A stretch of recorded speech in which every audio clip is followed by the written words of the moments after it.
was born a Uchi girl, though they say I am Muskogee or Creek in the white world. I was born in 1865, the Civil War was ending, but in Indian Territory, oil wars were just beginning. And oh, my little life has changed so much. There was never one who I could really trust in the quiet village or this straight-jacket trust, and it was all for the boy who never was. My pa was Thomas Atkins, a warrior they say. There's not much I remembered except his face and name. They sent me to Carlisle School. I learned to pass for white. Not that it much mattered. In Oklahoma, no one's in the right. And oh, my little life has changed so much. There was never one who I could really trust. In the quiet village or this hospital room, and it was all for the boy who never was.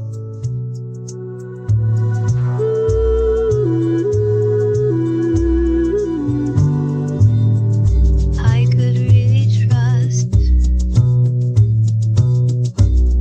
I could really trust.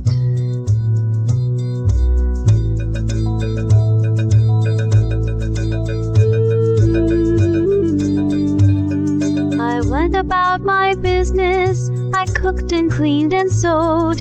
I gave birth to some babies who didn't live too long.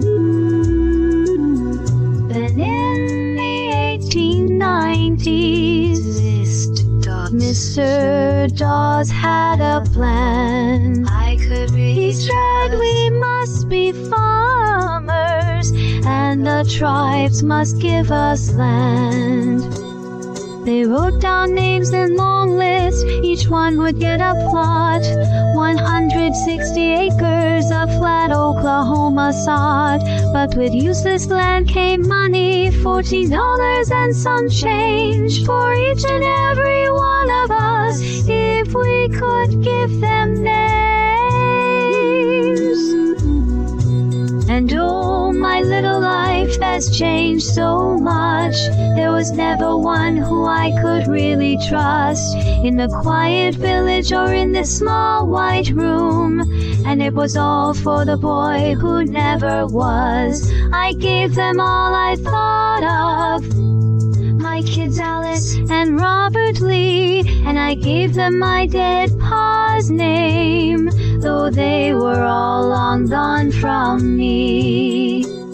I thought it was all over after the payments came, and I lit out for the Northwest to live life without shame.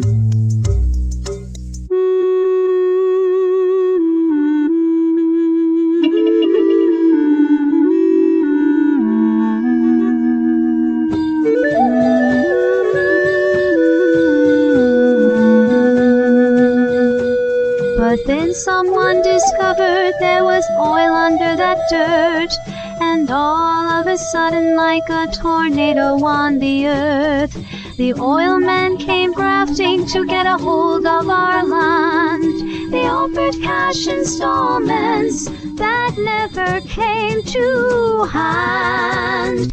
If you signed up on a lease form, they paid a little bit.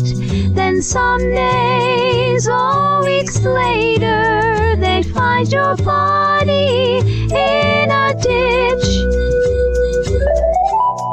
Tommy Atkins had two claims. A different woman stole my name. Said Tommy died when just a boy, but the whole thing was just a ploy. She was hired by Mr. Page, whose children's home was all the rage. She signed the lease and oil flowed. 20,000 barrels of sweet crude was pumped out every single day. But when the tribe found out, there was hell to pay.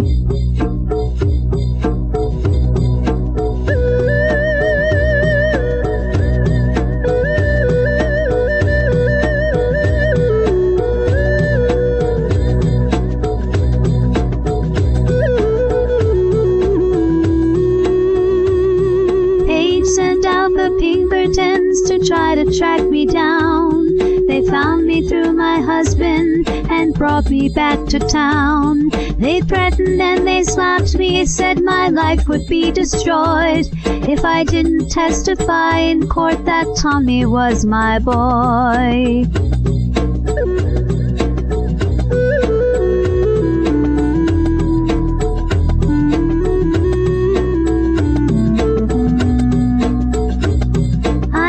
When they made the list, I knew that it was wrong, but I was poor and running scared, then I wasn't very strong. But after that I went straight, I had a good life with my man. Then Mr. Page brought it all back and the agony began.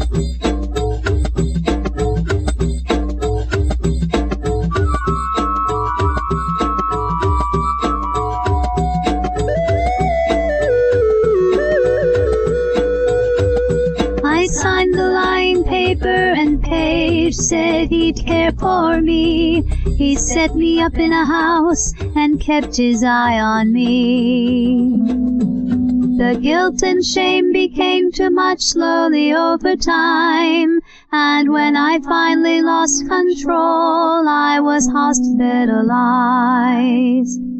And oh, my little life has changed so very much. There was never one who I could really trust in the quiet village or this straitjacket trust. And it was all for the boy who never was.